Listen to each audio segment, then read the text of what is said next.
Vamos começar por aqui, porque essa é a nossa parte de eletrificação, né?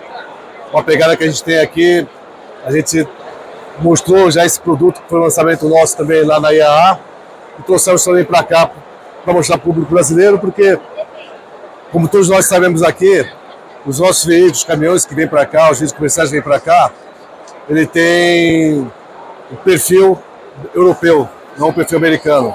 Então, normalmente, quando é lançado um produto lá, logicamente, logo vem para cá. O que nós temos aqui de pegada forte aqui, que é toda a nossa parte de engenharia, nosso trabalho forte de serviços, é o que a gente faz em termos de aplicação aqui no Brasil. Tá?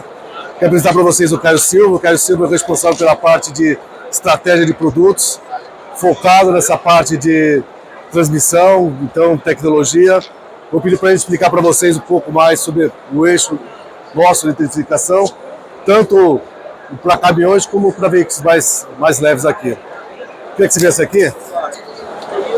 Bom, pessoal, qual que é o conceito aqui? A gente tem basicamente duas gerações de produtos aqui, né? A primeira geração é a Citrax Lite, né? A gente está falando de um motor específico, né? Um Central Drive, então, não é um eixo, né? E nós temos, junto desse motor de 90 kW ou 130 cavalos, um inversor acoplado de 400 volts. Tá? Esse produto já está em série, aplicado até 7,5 toneladas, tá? Lá na Alemanha. Inclusive o ônibus da Mercedes, o articulado, está usando Citrax, né? Usa Citrax, mas é a versão 2, é a Citrax 2 Dual, que aí a gente tem 600 cavalos de potência. Tá? Bom, aí a gente tem a configuração. Esse aqui é a Citrax 2 Dual. Tá? Por que é a Citrax 2? Primeiro porque é a segunda geração de eletrificação dentro da ZF. E é Dual porque tem dois motores elétricos acoplados. Então basicamente a gente está falando aqui de um eixo de 890 quilos para até 44 toneladas, que vai aplicado tanto no segmento de caminhões e ônibus, né, específico para ônibus, não necessariamente piso baixo, a gente tem uma configuração específica para piso baixo, né? Nós temos dois motores 600 cavalos e dois inversores de carboneto de silício, que ajudam e configuram uma melhor estabilidade de comunicação dentro do processo. Tem algum veículo na feira? No Brasil, para esse produto Citrax 2 de 44 toneladas, nós não temos. Mas nós vamos lançar esse produto em série entre o último quartil de 2025 e o primeiro quartil de 2026. Então, já tem potenciais? Sim. Já tem fabricantes de caminhão criando demanda, né? Sim. Aqui na feira. Sim, sim. Nós temos essa demanda, sim. Para caminhões também. Para caminhões também. Né? Esse é um produto de 44 toneladas, mas a gente tem todos os outros ranges dentro do nosso portfólio. Então, de 15 toneladas até 44 toneladas, nós temos eixos da ZF sendo lançados. Adicional a isso, a gente também tem o eixo para piso baixo. Né? Nós temos um desenvolvimento já aqui em série, né, com o nosso cliente. A gente está, nesse momento, desenvolvendo a segunda geração desse eixo.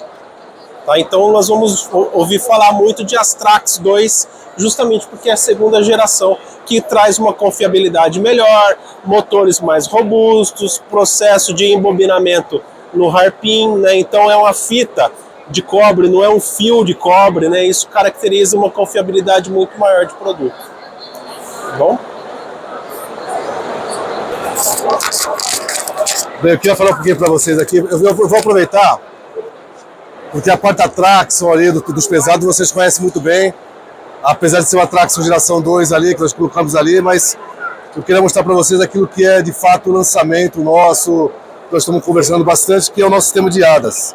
Então, toda a parte de ADAS e freios é o que nós estamos trazendo para cá agora, também demonstrando nessa feira, né? Câmeras, radares e toda a parte também dos freios. Eu vou convidar o Caio Fattori. O Caio Fattori é o par do Caio Silva. O Caio Fattori, na parte da ZF, ele é o responsável por toda a parte dessa tecnologia, na parte de sistema de freios, e ele vai explicar para vocês aqui. Ele é o responsável pela parte de estratégia de produto e pelo desenvolvimento do produto no Brasil. Só peço para você, Caio, colocar aqui E o pessoal tá gravando. Beleza. Beleza. Bom, boa tarde, pessoal. Sou o Caio Fattori. Prazer ter vocês aqui no nosso stand, tá? Então, falando um pouco dessas tecnologias, principalmente aqui da parte de ADAS. Vocês devem saber aí que todo mundo, quando pensa em veículo autônomo, né, pensa nos benefícios, na segurança, no salvar vidas, né? E é isso que a ADAS-F também propõe. Então, a gente tem as nossas tecnologias aqui, que o mercado, cada vez mais o mercado está crescendo, a adoção dessa tecnologia, né? Vocês devem ter visto aí nos caminhões, todos eles com uma câmera no para-brisa, com radar ali na parte do para-choque. São esses os tipos de produto que nós vamos oferecer para o mercado, porque agora é um item opcional, mas logo mais no futuro, provavelmente vai ser um item mandatório, legislação. O governo sabe dos benefícios que você tem, né, com uma tecnologia dessa. Então, nós temos aqui, por exemplo, câmera com 2 lentes, visão angular otimizada, né, aquele olho de peixe. Você tem o radar frontal de médio alcance, radares de curto alcance que podem ser para lateral, naquela questão de ponto cego. E nós temos também aqui, a gente chama de módulo de processamento de imagem. O que ele faz? Ele capta o sinal de todos esses sensores, dessas câmeras, e aqui é o cérebro, é a lógica. É o GPU. É um computador que faz aqui toda a análise e manda o sinal para o quê? Para o coração, que é o sistema de freio. É o sistema de freio que faz toda a atuação. Então você tem aqui em conjunto o sistema de ADAS com o sistema de freio para conseguir fazer isso. Frenagem de emergência, aviso de saída de faixa, piloto automático, detecção de ponto cego. Tudo isso para você trazer o quê? Segurança para as estradas e salvar vidas. Então, Esse sistema conversa com esse cabo, elétrico. é cabos. Então assim, imagina que é tudo via comunicação CAN, né, que a gente fala, que é a comunicação que tem no próprio veículo. Aqui você tem também um cérebro, você tem aqui uma certa lógica, que é do sistema de freio. Como que funcionava muito nos outros sistemas? Freio eletrônico, tá? Que a gente está falando aqui de um sistema de freio eletrônico. Você tinha normalmente um conjunto de válvulas no eixo traseiro e você tinha um módulo eletrônico na cabine. O que a gente fez? A gente incorporou. Agora é tudo numa coisa só. Aqui tem a válvula do eixo traseiro, a ECU saiu da cabine e veio para o chassi. O EBD mora aí dentro, então. Mora aqui. E aí, você tem também aqui o módulo do controle de estabilidade, que é aquele acelerômetro, giroscópio.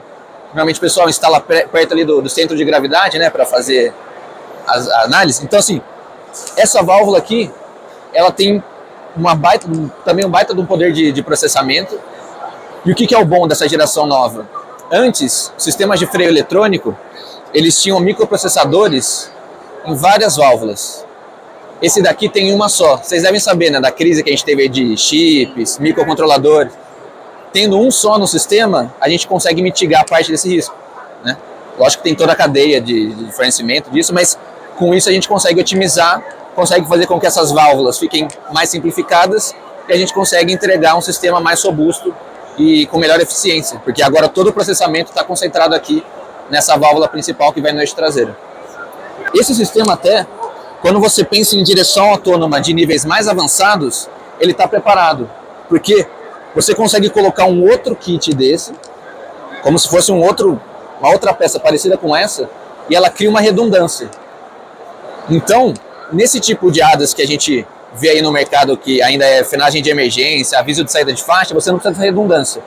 Mas quando você vai para níveis mais complexos, que você não tem mais nem a necessidade do motorista em muitos casos, você consegue ter uma redundância, porque aí você tira a redundância do motorista e você passa a ter que confiar no sistema completamente. Então o nosso sistema também está preparado para essa escalabilidade. Então é algo que ainda a gente pensa que é algo distante, mas a gente já tem a tecnologia para conseguir fazer tudo isso ser viável. Caio, lá no IAA a gente viu uma montadora falando sobre processadores, né? As peças elas são extremamente complexas porque precisam ter o seu processador.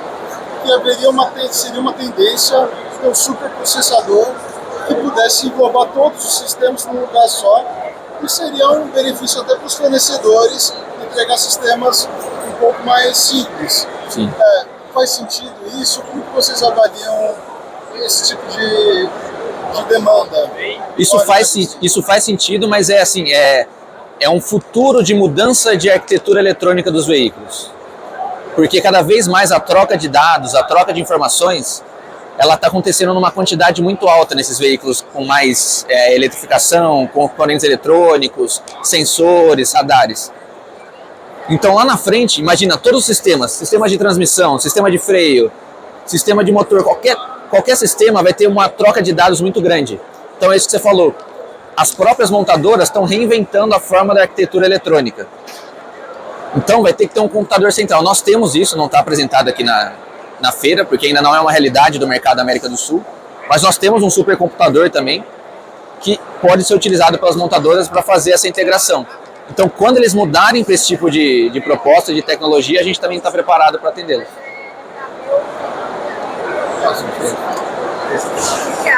Explica para a coluna de direção também.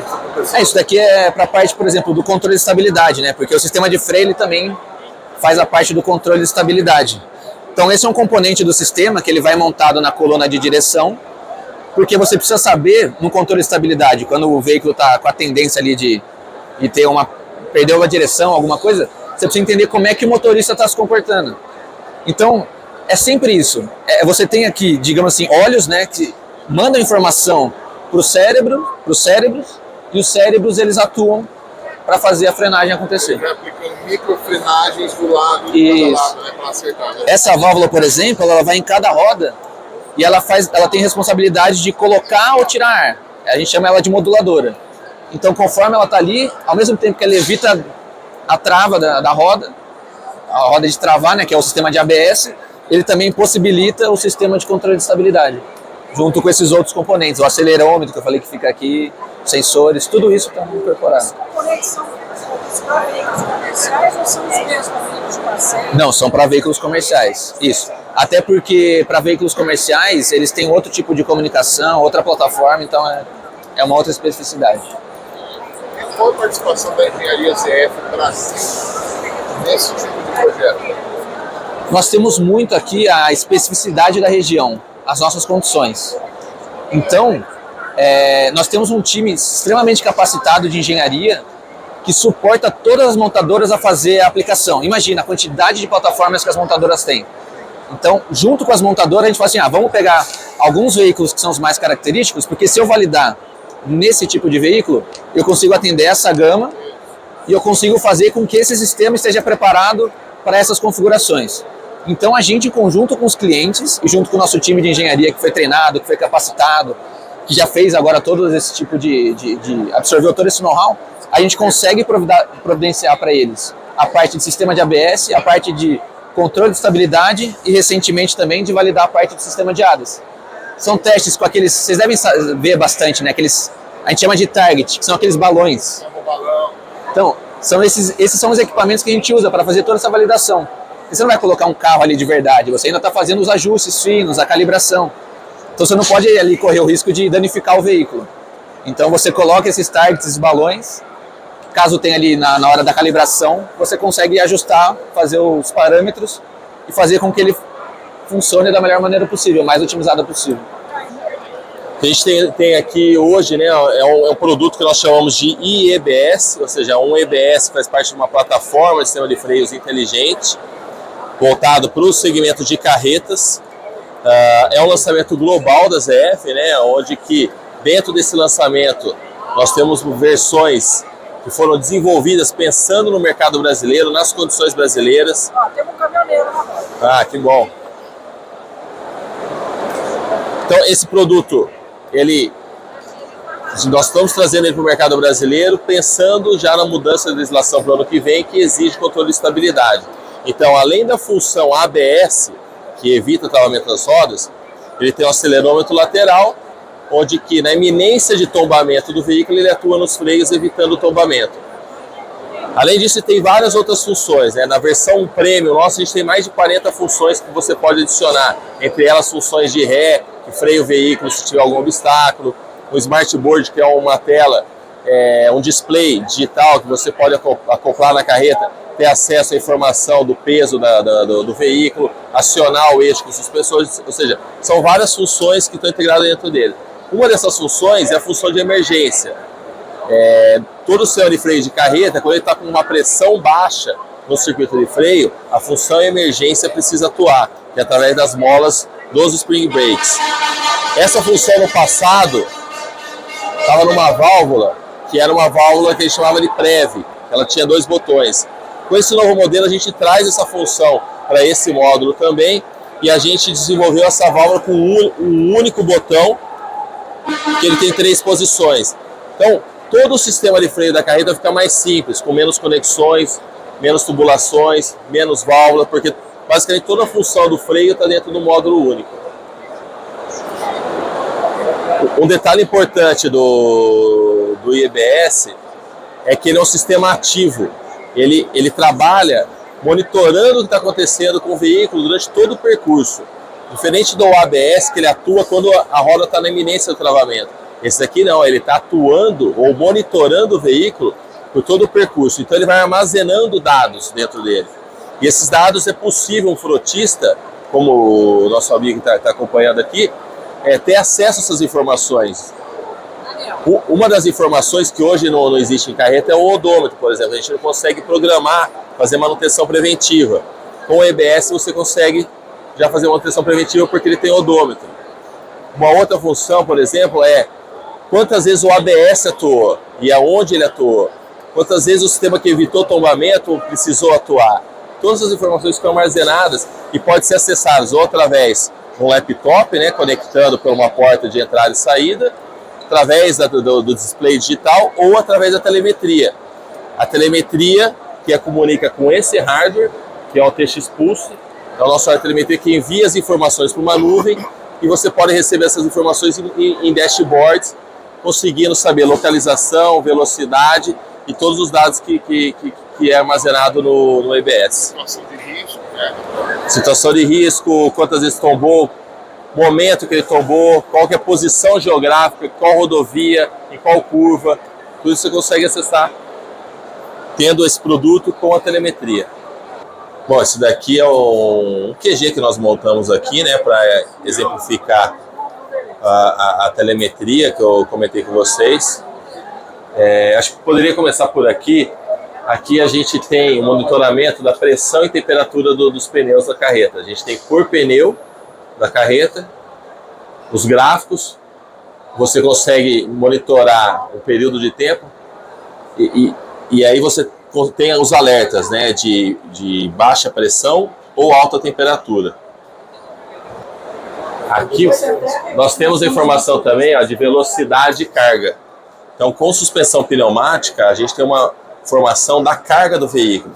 É uma informação valiosa para vários tipos de operação, né? Onde ele pode carregar a máxima carga possível e evitar multas, tendo certeza que ele está dentro da carga máxima permitida. Por exemplo, esse sistema você vende como ZF ou você vende para outras empresas? Nós vendemos como ZF para transportadores, frotistas e também para montadoras de carretas. Tá. Por exemplo, o produto da Randon é um ZF, então? O EBS da Randon, eles têm 2 produtos, falando de EBS, um deles é nosso. Porque essas informações estão dentro do EBS, né? E a gente faz a comunicação. A telemetria deles não é nossa, eles adquirem informação do nosso EBS ou de algum outro fornecedor lá, que ele tem 2 fornecedores, e transmite essa informação. O caminho, o processo é similar. A maneira com que entrega a curacidade das informações é um pouco diferente. Sim. Quer dizer que as informações estão disponíveis. Sim. Porém, você pode selecionar aquilo que você vai buscar de informação. Ou aquilo que o sistema permite buscar de informação. O que nós fizemos aqui foi um sistema que permita utilizar o máximo de informações que traz o nosso produto. Você vê que esse daqui é um resumo. Você tem uma frota, vários caminhões, os pneus, com alguns com problemas, a velocidade em tempo real, a curva da velocidade do trajeto dele. Você tem o nível de bateria. Tá vendo? Aqui são os pneus também. Você tem um pneu, ó, esse pneu está furado, está com 0 PSI. Você comentou com relação à temperatura do pneu, né? Isso. A temperatura do pneu é uma informação muito importante. Você consegue dar alerta para o motorista, evitando, por exemplo, um acidente que, infelizmente, às vezes acontece, que ia pegar fogo no veículo. Então, se você tem informação precoce de que a temperatura está subindo além do comum, você consegue parar esse veículo, fazer a manutenção necessária e evitar que o veículo pegue fogo, por exemplo. Ali, ó, agora mudou a tela, mas é um exemplo do que você consegue ir no detalhe. Você tem um evento, você entra no mapa para saber aonde que aconteceu o evento, e lá no mapa você consegue, do nosso sistema, pular para um Google Earth, onde você tem a foto e o local exato que aconteceu o evento. Ou seja, ele está monitorando no mapa, né? Ele consegue escolher as frotas. Tá vendo? Tá vendo aqui, ó, reservatório de pressão com pressão baixa. Reservatório de pressão de alimentação, ele está com uma falha. E aconteceu a falha nesse ponto aqui. E aí você tem ali a quilometragem que o veículo estava, a hora, a data, o peso por eixo, velocidade.